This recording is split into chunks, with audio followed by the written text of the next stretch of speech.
kita kembali bertemu dalam pembelajaran online mata pelajaran IPS. Berharap temui anak-anak semua dalam keadaan sehat. Sebelum kita memulai, terlebih dahulu kita menghadap Tuhan dalam doa. Berdoa dimulai.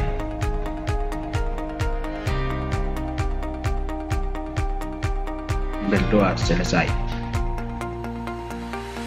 Anak-anak, pagi hari ini kita akan belajar tentang dinamika kependudukan Indonesia dengan kompetensi dasar. Yang pertama, memahami konsep ruang dan interaksi antar ruang di Indonesia serta pengaruhnya terhadap kehidupan manusia dalam aspek ekonomi, sosial, budaya, dan pendidikan. Yang kedua, menyajikan hasil telaah konsep ruang dan interaksi antar ruang di Indonesia serta pengaruhnya terhadap kehidupan manusia dalam aspek ekonomi, sosial, budaya, dan pendidikan.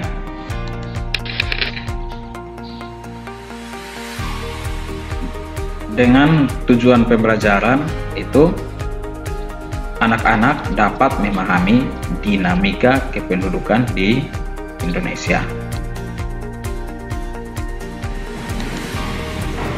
Dinamika penduduk. Perubahan jumlah penduduk pada suatu wilayah yang disebabkan oleh 3 faktor. Itu yang pertama, kelahiran atau natalitas, terus kematian atau mortalitas, serta perpindahan atau migrasi. Kita bahas yang pertama, itu jumlah penduduk. Jumlah penduduk Indonesia menempati urutan keempat di dunia. Jumlah penduduk Indonesia itu mencapai 256 juta jiwa.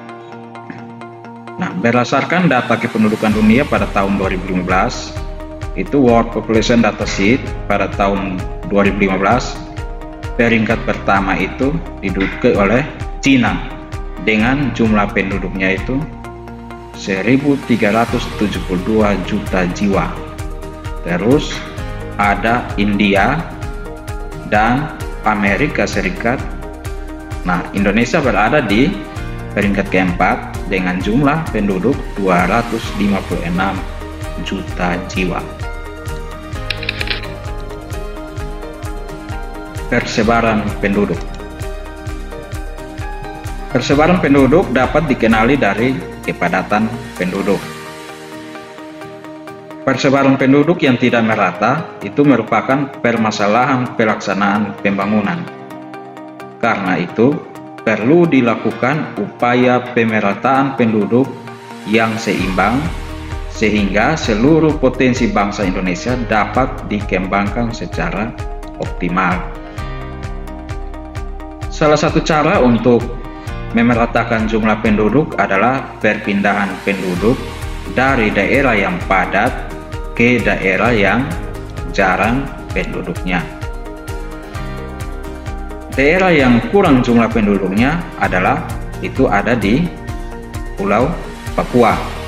Sedangkan daerah yang jumlah penduduknya paling terpadat itu ada di Pulau Jawa. Berikut lampirkan peta kepadatan penduduk di Indonesia.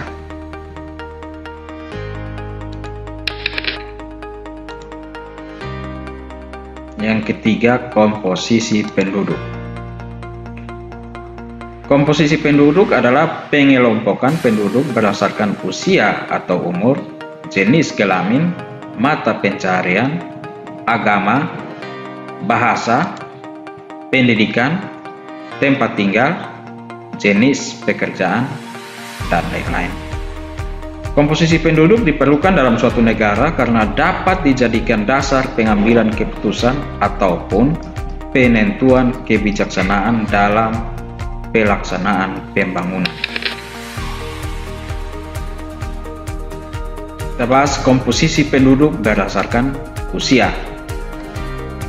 Komposisi penduduk berdasarkan usia dapat dibuat dalam bentuk yang pertama, usia tunggal seperti 0, 1, 2, 3, 4, sampai dengan 60 tahun atau lebih, dan juga berdasarkan interval usia tertentu, itu seperti 0 sampai 5 tahun atau usia balita, 6 sampai 12 tahun atau usia SD, 13 sampai 15 tahun atau usia SMP, 16 sampai 18 tahun itu untuk usia SMA, 19 sampai 24 tahun itu untuk usia mahasiswa atau perguruan tinggi, 25 sampai 60 tahun itu dikatakan usia dewasa, dan di atas 60 tahun dikatakan lansia atau usia lanjut.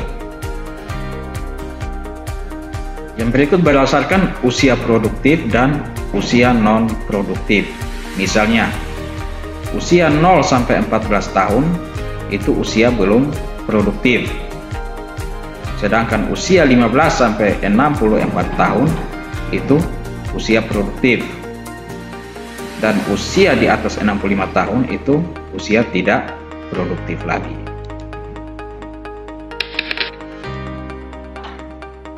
Permasalahan dalam komposisi penduduk itu apabila jumlah penduduk dengan usia di bawah 15 tahun dan usia di atas 65 tahun jumlahnya lebih besar dibandingkan usia produktif, itu antara 15 sampai 65 tahun.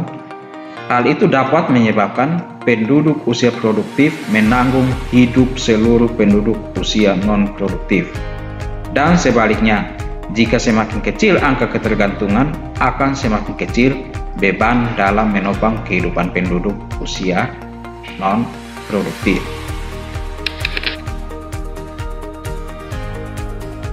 B. Komposisi penduduk berdasarkan jenis kelamin. Komposisi penduduk berdasarkan jenis kelamin juga penting untuk diketahui karena dapat digunakan dalam menghitung angka perbandingan jenis kelamin atau sex ratio. Perbandingan tersebut dapat digunakan untuk memperkirakan bentuk pemberdayaan penduduk sebagai sumber daya manusia sesuai dengan karakteristiknya. Misalnya, berkenaan dengan pekerjaan, tanggung jawab, serta bentuk pengembangan pendidikan dan pelatihan yang sesuai dengan potensi dan kemampuan penduduk.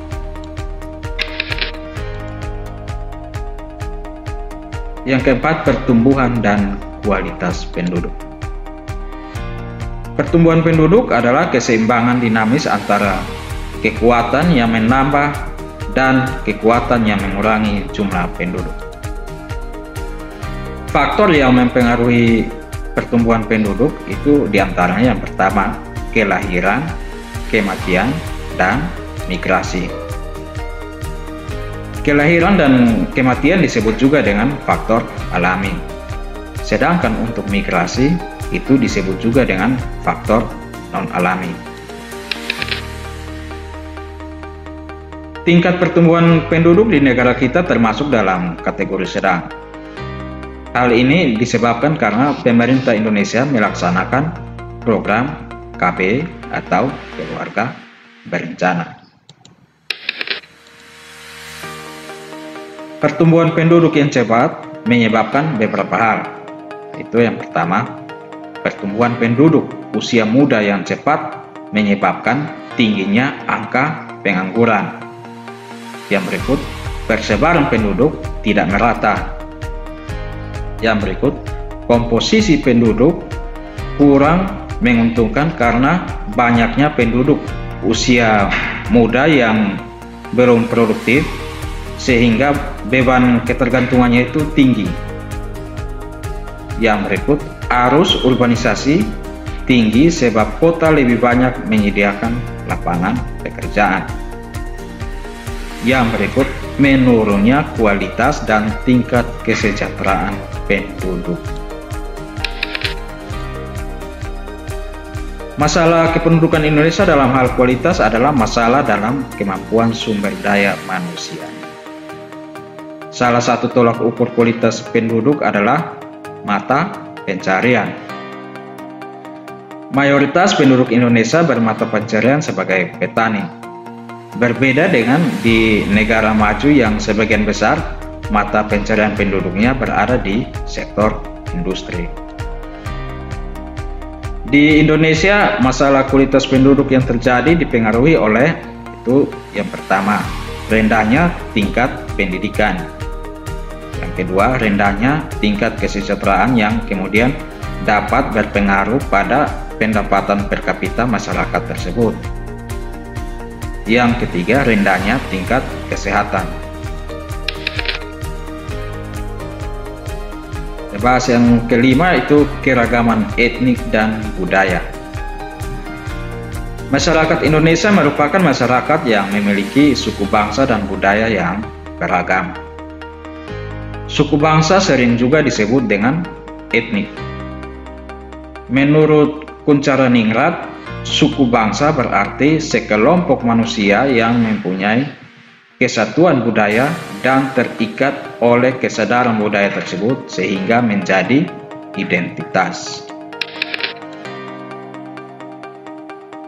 Ciri-ciri mendasar yang membedakan suku bangsa satu dengan yang lainnya antara lain itu bahasa daerah, adat istiadat, sistem kekerabatan, kesenian daerah, dan tempat asal.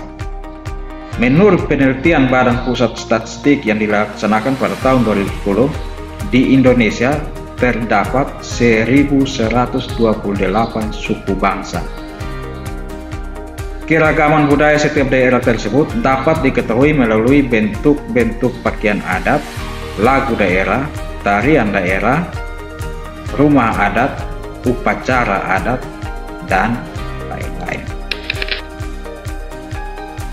Yang pertama, rumah adat. Indonesia kaya akan budaya dengan terdapatnya wujud keanekaragaman budaya bangsa yang tersebar di berbagai provinsi pada umumnya. Hal yang paling konkret adalah adanya rumah adat di setiap daerah di provinsi masing-masing di negara kita. Contohnya di NTT. Berikut Pak lampirkan nama-nama rumah adat. Itu yang pertama di Aceh, nama rumah adatnya Prong Bet. Kedua Yogyakarta itu rumah Joglo. Terus Sumatera Barat itu ada rumah Gadang. Di Bali itu ada rumah adat Gapura Candi Bentar. Di Papua ada rumah adat Onai. Di Sulawesi Utara ada rumah adat Istana Buton. Di Kalimantan Timur ada rumah adat Lamin. Di Kalimantan Selatan ada Banjar atau Betang. Di NTT atau di kita sini ada Musalaki. Di Kalimantan Tengah ada Betang. Dan di Papua ada Onai. Itu beberapa daerah yang saya lampirkan. Ini contoh rumah adat dari Aceh, itu ada Prong Bade. Ini contoh rumah adat kita NTT, rumah adat Musalaki. Ini contoh rumah adat di Papua, Onai, nama rumah adatnya. Yang berikut pakaian adat. Pakaian adat tradisional di Indonesia begitu banyak dan beragam. Ini merupakan nilai-nilai budaya Indonesia yang tidak ternilai harganya, yang seharusnya kita jaga dan lestarikan. Ini contoh pakaian adat dari Provinsi NTT, itu dari Kabupaten TTS, Rotendao, dan Saburai Jua. Ini Pak Presiden sendiri yang mengenakannya. Ini seperti yang kita ketahui pada tanggal 17 Agustus pada perayaan HUT RI yang ke-75 baru-baru ini, Pak Presiden mengenakan pakaian adat NTT dari daerah TTS. Ini contoh pakaian adat dari Kalimantan Timur. Nama pakaian adatnya itu Sapai Sapak. Ini contoh pakaian adat Betawi milik DKI Jakarta. Dan ini contoh pakaian adat dari Bali. Itu pakaian adat safari dan kebaya.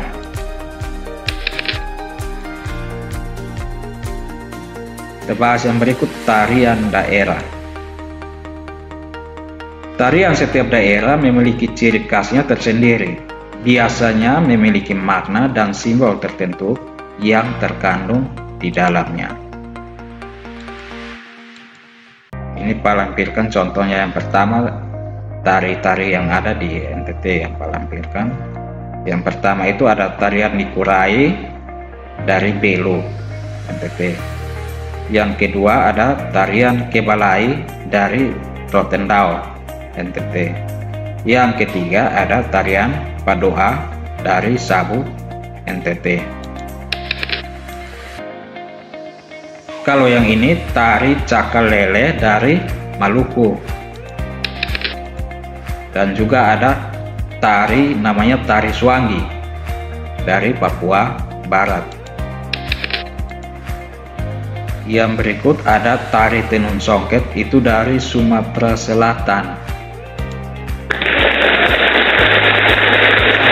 Pada pertemuan kita, sampai bertemu pada pertemuan berikutnya. Anak-anak tetap di rumah, tetap jaga kesehatan.